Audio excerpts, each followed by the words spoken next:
ତାହା କିପରି? ଏଇ ଦେଖନ୍ତୁ, ଆଜି ଠାକୁରଙ୍କର ନବଦିନ ଯାତ୍ରା ଗୁଣ୍ଡିଚା ମନ୍ଦିରକୁ ଜଗନ୍ନାଥଙ୍କର ଚତୁର୍ଦ୍ଧାମୂର୍ତ୍ତି ସେ ପାଖରେ ପୌଣ୍ଡ ହେଉଛନ୍ତି। ଲକ୍ଷ ଲକ୍ଷ ଲୋକଙ୍କର ସେଠି ସମାଗମ ହେଇଛି। ଆମେ ଏଠି ସେଇ ପ୍ରାର୍ଥନାଟି ତାଙ୍କ ଉଦ୍ଦେଶ୍ୟରେ ଗାଇଲୁ। ତାମାନେ ସେ ନିଶ୍ଚିତ ଭାବରେ ଇଏ ଶବ୍ଦ ଗୁଡ଼ିକ ତାଙ୍କ ପାଖରେ ପହଞ୍ଚିଛି। ହେ ଆନନ୍ଦମୟ,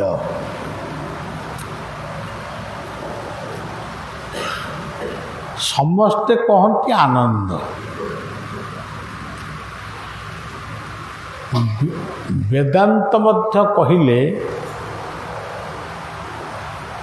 ଆନନ୍ଦ ହିଁ ବ୍ରହ୍ମ, ସଚ୍ଚିଦାନନ୍ଦ ହିଁ ବ୍ରହ୍ମ, ଭୁବନାନନ୍ଦ ହିଁ ବ୍ରହ୍ମ, ଭୁବନୈକ ବନ୍ଧୁ ବୋଲି କୁହାଗଲା।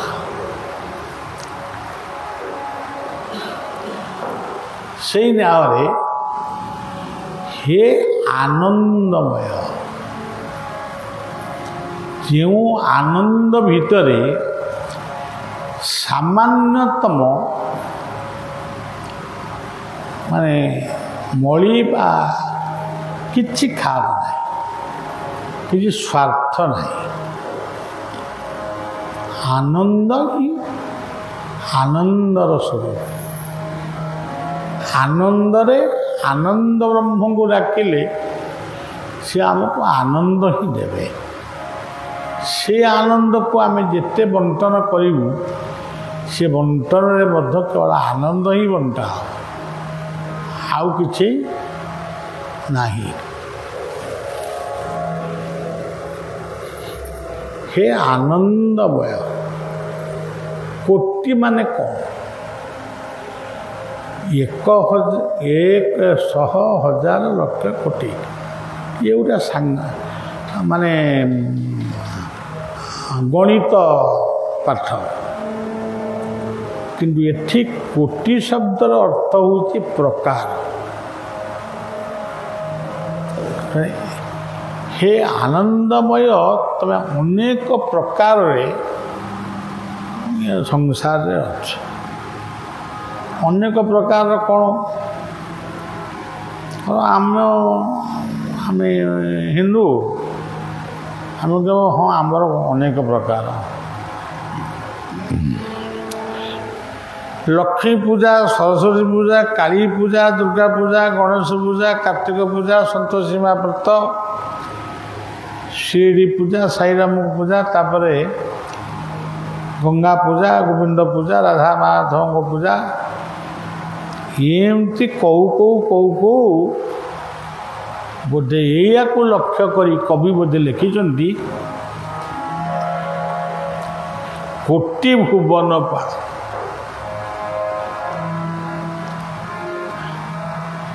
ଭୁବନ ମାନେ ଘର ବା ଦେଶ, ଗାଁ, ଜିଲ୍ଲା, ରାଜ୍ୟ, ଦେଶ ଏବଂ ବିଶ୍ୱ। ତା ସହିତ ଗ୍ରହ, ତାରା, ନକ୍ଷତ୍ର, ये जो कोटि कोटि नक्षत्र माने देखा जाउछन्ति, ए होउछन्ति कोटि भुवन। तो एठी से कहउछन्ति हे आनंदमय जगन्नाथ, हे आनंदमय अनंत, तुम्हें कोटि पृथिवीर, कोटि कोटि पृथिवीर, कोटि कोटि ब्रह्मांडर तुम्हें होच पालन। सेठी मूर्ति, देउल, मठ, मंदिर किसी। तेरे आमे कौन तुमको मागुचु? घर द्वार संपत्ति बाड़ी गाड़ी घोड़ा ये सब तो आम सब माने अच्छी ये कथा आम मागुनु यहाँ आप देवे न मागिले भी मिल पारे आम मागुचु हमको मागी आसे नहीं हम मागू कौन आम अधम धर्म ठारू धर्म कौन बुझीनु अधम आम अक्षम आम पंगुरु गोटा मनीष हेलु पुणी पुणी पंगु हो प्रथम माँ गर्भरू एत बड़ा आसिलु पंगु चली पार नथुलु कि बुली पार नथुलु खाई पार नथुलु पंगु छोटा पर आस्ते आस्ते बड़ बड़ हो गलु आम गल जिते बड़े जीवन शेष निश्वास बेलू आम पुणी पंगु हो चली पारबुनि अंटारे हाथ मुंड बाड़ पाचिज दांत झड़ीज हाथ गोड़ थर तेणु पंगु अधम अक्षम मुही अबोध बालक आम एमती गोटे पिला लोक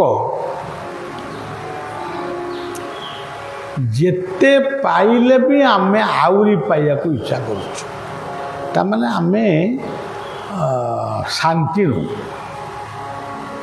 ये गोटे गोटे लोक जेते खाइले भी आउ ताकू जहाँ टे दब ताकू भी खाईदब सेमती आम एते अबोध बालक आम आदौ आमर बोध शक्ति ना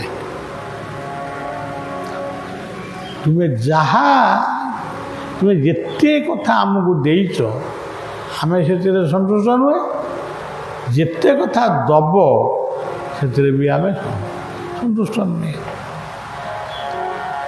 आम कौचु आम बुढ़ा हो गलु किए कौच आमको 40 वर्ष है किए कौच आमको 80 वर्ष है कवि लिखुं आम समस्ते पाखरे जड़े जड़े पिला बालक माने पुओ झील सब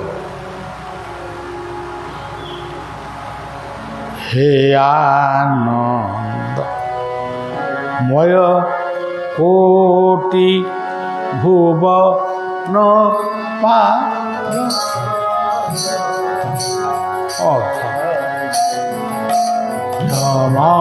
मोहि अबोध ज्ञान दाता दिया मोते शुभ दिया दीप ज्ञान दाता दाता दाता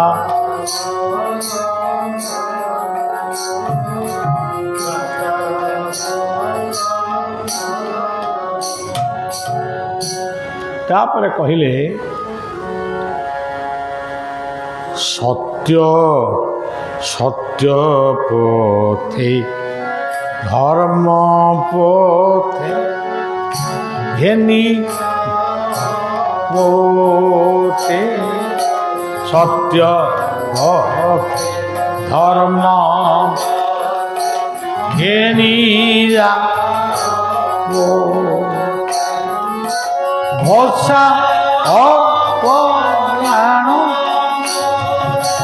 तव प्रेम श्रुते परम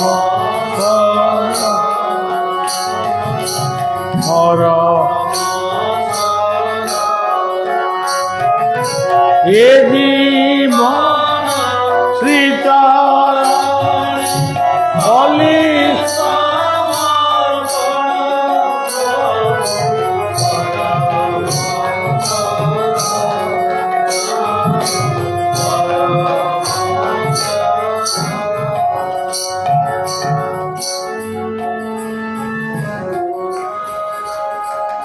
କିଛି ପାରିବିନି। ମୋତେ ଯେହେତୁ ମାଗି ଆସେନି, ମୁଁ ମାଗିବି କ'ଣ?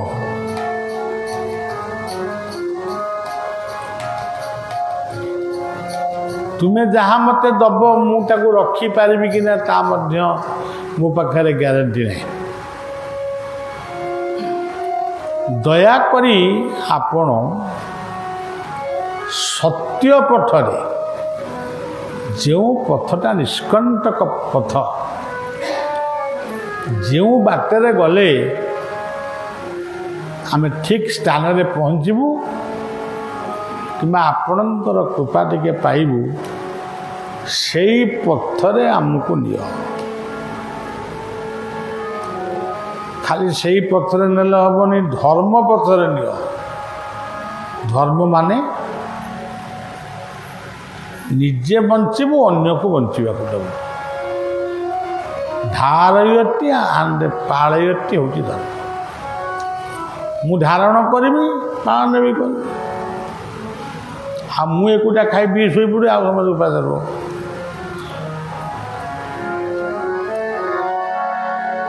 ଗୋଟେ ସ୍ତ୍ରୀ ଲୋକଟିଏ ମୁଁ ଦେଖିଛି, ମାଆଟିଏ, ଯେମିତି 8ଟା ବେଳ ହେଇଯିବ କୁନ୍ଥେଇକି ଯାଇକି ରୁଟି କରିବ କି ଭାତ କରିବ, ଅଧଘଣ୍ଟା ଖଣ୍ଡେ ସେ ଅନେଇ, ମାନେ ତା ସ୍ୱାମୀକୁ ଚାହିଁବ, ମାନେ କେତେବେଳେ ଆସିବେ। ଯଦି ନ ଆସିଲେ ଏମିତି ହେବ। କହିବ ଦେହଟା କ'ଣ ହେଇଯାଉଛି, ମୁଣ୍ଡଟା ମୋର ବିନ୍ଧୁଛି, ଆଉ ଖାଇବାକୁ ଇଚ୍ଛା ନାହିଁ, ନ ଖାଇଲେ ପେଟ ଗରମ ହେଇଯିବ, ଯାଉଛି ମୁଁ 2 ପଟ ଖାଇଦେଇ ଶୋଇପଡ଼ିବି। ହଉ 2-4 ପଟ ଖାଇଦେବା, 2 ପଟ ଖାଏନି, 4-5 ପଟ ଖାଏ। 4-5 ପଟ ଖାଇବ, ଖାଇକିରି ଖଟ ଉପରେ ଶୋଇପଡ଼ିବ। ସମସ୍ତଙ୍କୁ ବି ଖାଇବାକୁ ଦେବ, ଶୋଇପଡ଼ିବ। ଶୋଇବାର ଘଣ୍ଟାକ ପର୍ଯ୍ୟନ୍ତ ଖାଲି ମୁଁ ଶୁଣେ ଏମିତି। ତାପରେ ଆମେ ବି ସବୁ ଥାଉ। ସେଠୁ ବାବୁ ଆସନ୍ତି, କବାଟ ଫିଟା ହେଲା, କ'ଣ ଶୋଇପଡ଼ିଲାନି କି? ହଁ ଶୋଇପଡ଼ିଲାନି। ଡାକିବ ଯାଇକି, ଏଇ ଖାଇବାକୁ ଦିଅ। ତୁ ଯେମିତି ସତ୍ୟରେ ଯେମିତି ତାର ମୁଣ୍ଡ ଫୁଣ୍ଡ କ'ଣ ହେଇଯାଇଛି, ସେଇଠି ଖଟ ତଳେ, କେତେବେଳେ କେବଳ ରୋଷେଇ ଘରେ, ସେଇଠି ସବୁ ଅଛି। ଝିଅଟା କ'ଣ ହେଲା ତ ଆସୁ ସେଉଠୁ ସ୍ୱାମୀ ଆଉ କ'ଣ କରିବେ, 8-9 ପଟ ପୁରୀ ରୁଟି ଖାଆନ୍ତି, 10 ପଟ ଖଣ୍ଡେ। ସେ ଯୋଉ ଖାଇକି ସେ ତାଙ୍କ ଶୋଇଲେ, ଏ ତାଙ୍କ ଶୋଇଲେ। ଆଉ ତେଣୁ ମଣିଷ ଏତେ ନିମକାହାରାମ କାହାକୁ କୁହାଯାଏ? ଏଇ ହେଉଛନ୍ତି ନିମକାହାରାମ। ତୁମେ ଯାହାର ଖାଉଛ,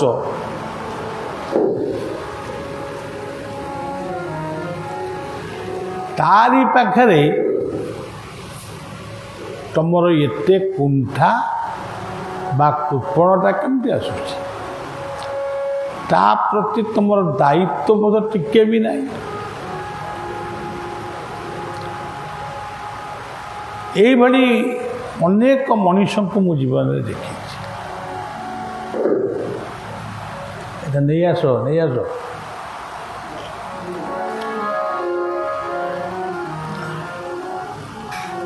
ତେଣୁ ମୁଁ ଆପଣଙ୍କୁ ଏତିକି ମାଗୁଛି, ପ୍ରଭୁ ସତ୍ୟ ପଥରେ ମୋତେ ନିଅ, ଧର୍ମ ପଥରେ ନିଅ। ପୁଣି କହୁଛନ୍ତି ମୋତେ ଯେମିତି ଆମେ ଯେମିତି ଜଗନ୍ନାଥ କ'ଣ ସତରେ ତାଙ୍କର ହାତ ଗୋଡ଼ ନାହିଁ, ତାଙ୍କର ସବୁ ଅଛି, ତଥାପି ସେମିତିଆ ଗୋଟେ ରୂପ ହେଇଛନ୍ତି। ଆମେ ତାଙ୍କୁ ଏମିତି କରିକି ଝୁଲେଇ ନେଉଛୁ। ଆମେ ଗୋଟେ ଗର୍ବରେ ଫୁରି ଉଠୁଛୁ, ଆମେ ତାଙ୍କୁ ପହୁଣ୍ଡି ବିଜେ କରୁ। ସିଏ ଛେରା ପହଁରା ପହୁଣ୍ଡି ବିଜେ କରୁ, କିନ୍ତୁ ସେ ଠିକ୍ ଯାଉଛନ୍ତି। ତେଣୁ ମୋତେ ଘେନିକିରି ଯାଅ, ତମେ ମୋତେ ନେଇକିରି ଯାଅ, ମୁଁ ଯାଇପାରିବିନି।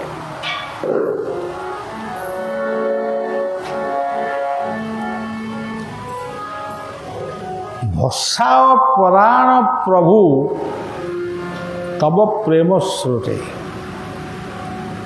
ମୋର ପ୍ରାଣ କାୟ ବାକ୍ୟ ମନ ଜ୍ଞାନ ମୋର ସମସ୍ତ ଇଚ୍ଛା ପ୍ରେମପୂର୍ଣ୍ଣ ହଉ, ସ୍ନେହପୂର୍ଣ୍ଣ ହଉ, ସଦା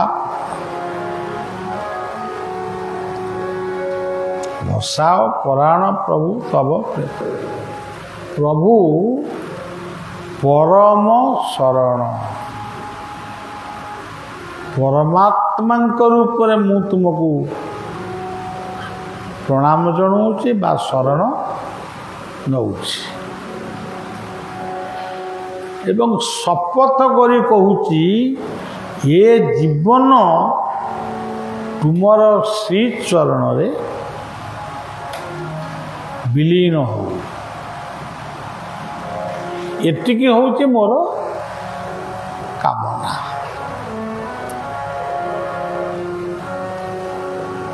ये कथा जदि प्रकृत में आम भावरे गाइबा कि भावरे बुझीबा आउ कौन एमती सब प्रार्थना सब साधु सन्त माने आमे भी समस्ते लिखी जाई यही प्रार्थना ठारू कौ प्रार्थनाटा एते गरियान से प्रार्थनाटा आ कौन गरियान बोली प्रमाण कर, प्रमाण दियो। आमे जदि समस्ते भावी थांतु यही प्रार्थना को ओडिया रे गाइबा, यही प्रार्थना को हिंदी करदबा, यही प्रार्थना को इंग्राजी करदबा, यही प्रार्थना को बंगला करदबा ताले भी चली था। किंतु आम कवित्व प्रतिष्ठा हेटी रही न था, आम ना हेटी रही न था। तेणु आम ताकू आम आम ना रहा भाया प्रार्थना आम कलु। एते तो प्रार्थना चली पुरी रे 3टी लोक मरले कहीं दायी किए कौच प्रशासक, किए कौच शासक, किए कौच कौन बा पुलिस, प्रकृत में कौन एम दायी? यहाँ बाहास्पट चिराचरित कथा। आमे तो ठीक बाटर चलनु कौन दरकार था एत मड़ामड़ी हवा दौड़ादौड़ी हवा। आमे तो घरे बसी टीवी परदार जगन्नाथ मूर्ति को एते देखिलु जे मु कहूँ बंद कर दियो हम न्यूज टी कौन देखा शुणा तुमर कौन एते आग्रह माने आमे जीवु देखू या तेणु आमे ही निजे निज गोड़े कुराड़ी मारी पंगु ही बोलु। केते सुंदर प्रार्थना दिए तार पद आछि ये दियोटी पद ठीक से भली प्रार्थना को लक्ष्य करी रामकृष्ण नंद आउ गोटे प्रार्थना लिखिले तादरे कौ निर्दिष्ट धर्म पर जे लिखिचंदी ता मत आज पर्यंत कहीं कही पारना यही कटक जिलार हाहे दयामय विश्व बिहारी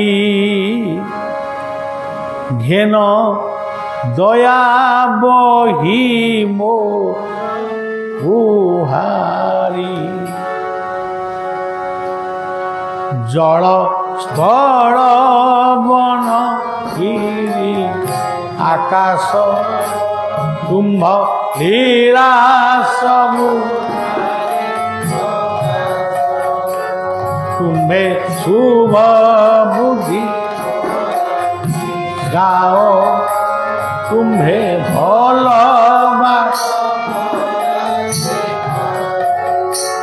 मोर काम को करा सरस मोर भूखे टूट कपट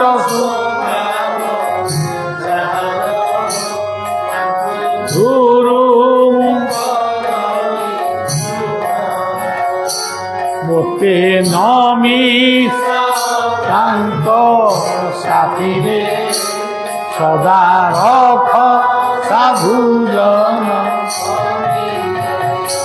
दया विनय हे भूषण कहा मने नदी आहे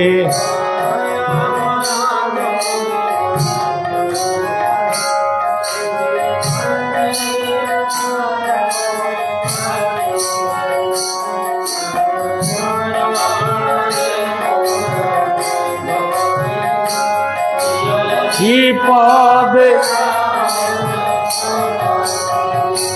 कुंभ चर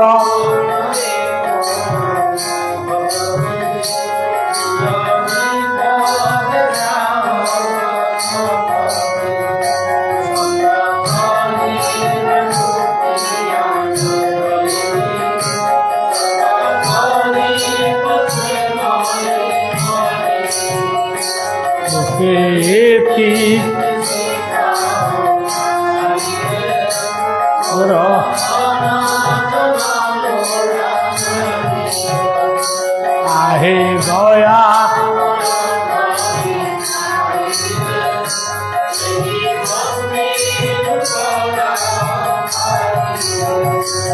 आहे गया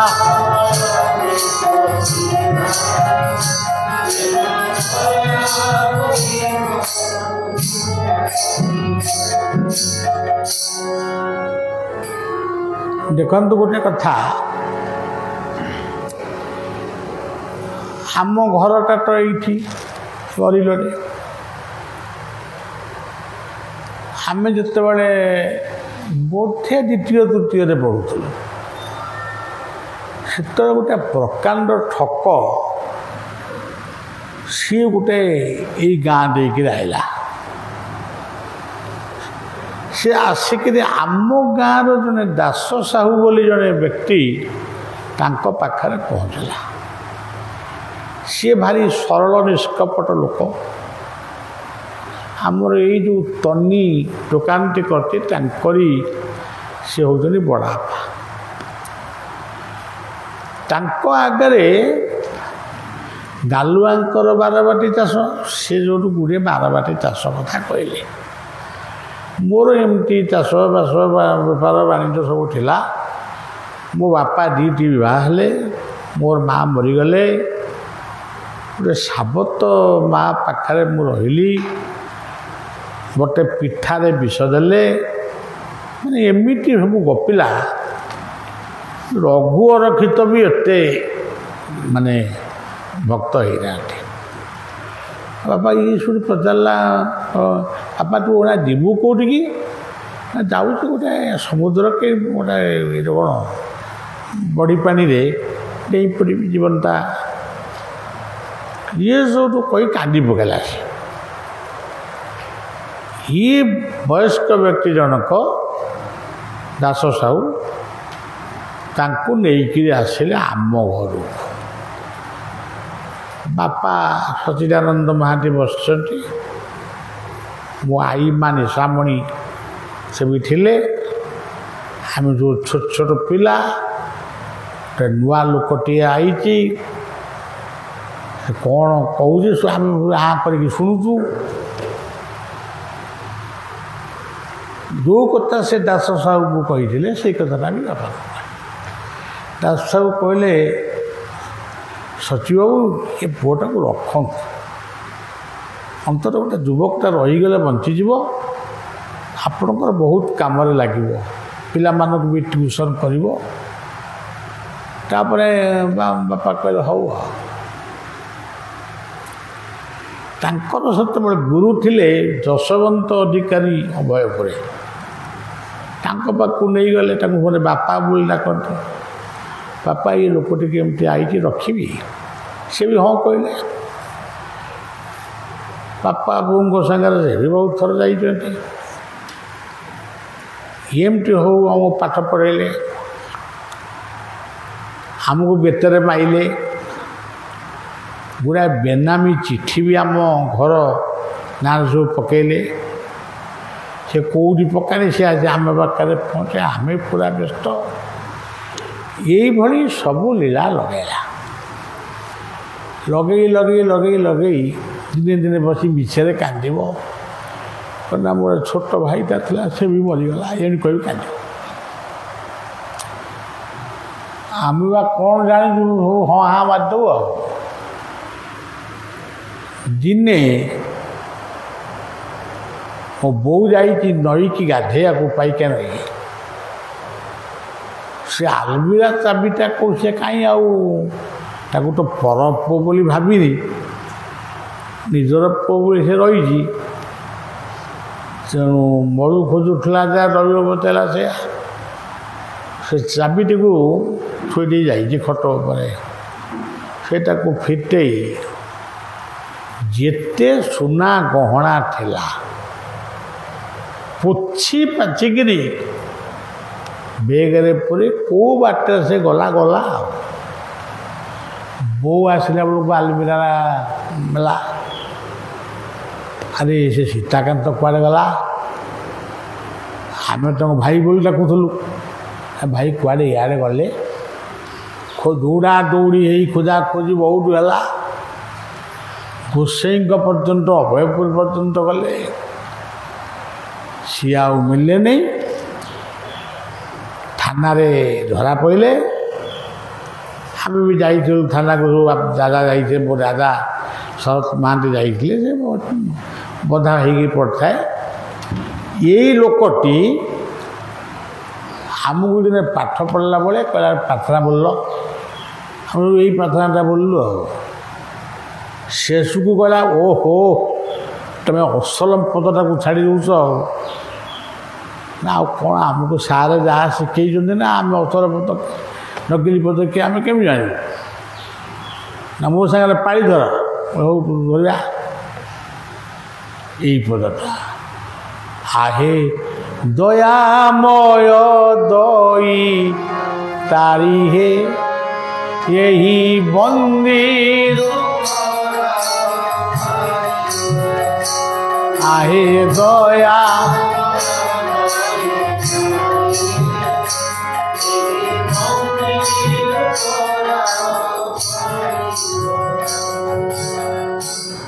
से दिन ठार आज पर्यंत मुझे प्रार्थना गाँच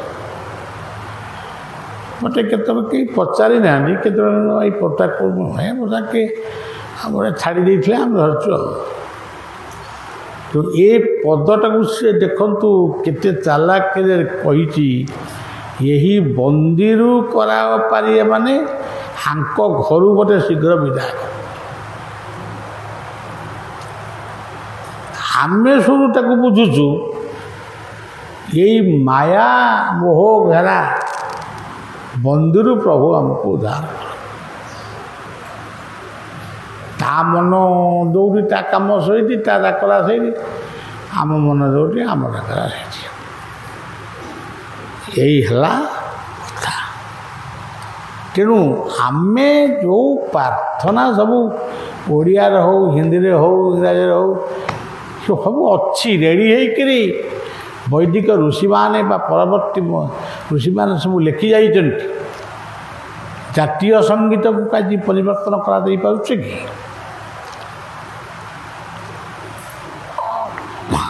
उपेन्द्र भंज वैदेश विलास लिखिले से परिवर्तन हो गंगाधर तपस्वी लिखिले परिवर्तन हो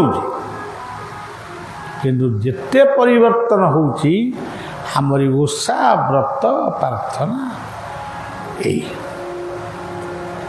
ये से जो प्रार्थना सब आमको शिखेले सी प्रार्थना भितर भी प्रभु ପାଣିଟା ଟିକେ ରଖିନାହାନ୍ତି। ତେଣୁ ସିଏ ଯେଉଁ ପ୍ରାର୍ଥନା ଆମକୁ ଶିଖେଇଲେ ସିଏ ପ୍ରାର୍ଥନା ଭିତରେ ଯାହା ନାହିଁ ତାହା ଏଇ ପ୍ରାର୍ଥନାରେ ଅଛି। ଗୀତାର ସେଇ କଥା ପାର୍ଥାୟ ପ୍ରତିବୋଧିତାମ୍ ଭଗବତୀ ନାରାୟଣେନ। ହଉ, ତେଣୁ ଇଏ ହେଉଛି ଆମର ପ୍ରାର୍ଥନା। ଆଚ୍ଛା, କ'ଣ ଆଉ ଏଥିରେ ମାଗିବାଟା ଅଭାବ ରହିଲା ଯେ ଆମେ ଏତେ ପ୍ରାର୍ଥନା କରୁଛୁ? ସେ କଥା ମୁଁ ଅନ୍ୟମାନଙ୍କୁ କହେ, ମୁଁ ନିଜକୁ ବି ପଚାରେ, କ'ଣ ଆଉ ଅଭାବଟା ରହିଲା ଯେ ଇଏ ପ୍ରାର୍ଥନା ଗୁଡ଼ାକ ଛାଡ଼ିକି ସେ ପ୍ରାର୍ଥନା ଗୁଡ଼ାକ କରୁଛୁ?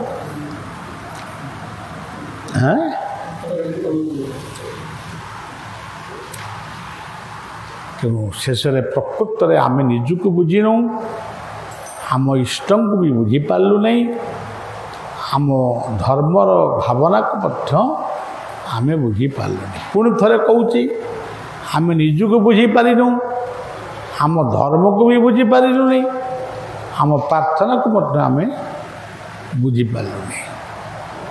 ଆମେ କେବଳ କୁହୁଡ଼ିରେ ପହଁରୁଛୁ। ସେଇ ଯେଉଁ ଗୀତଟି ବଳିଆ ଲେଖିଛି, ଯଦି ବୋଲ ଏମିତି ପାଣି ପିଏ।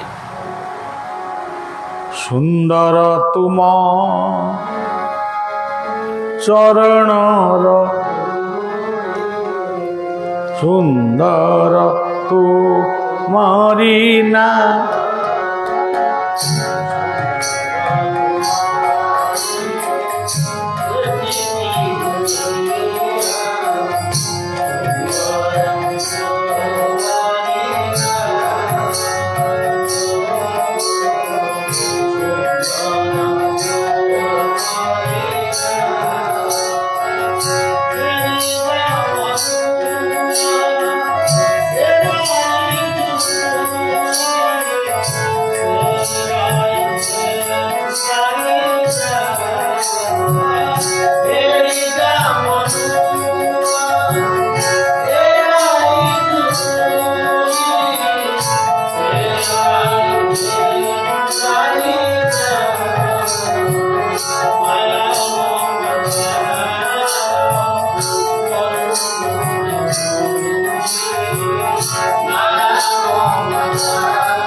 ଜଗନ୍ନାଥଙ୍କର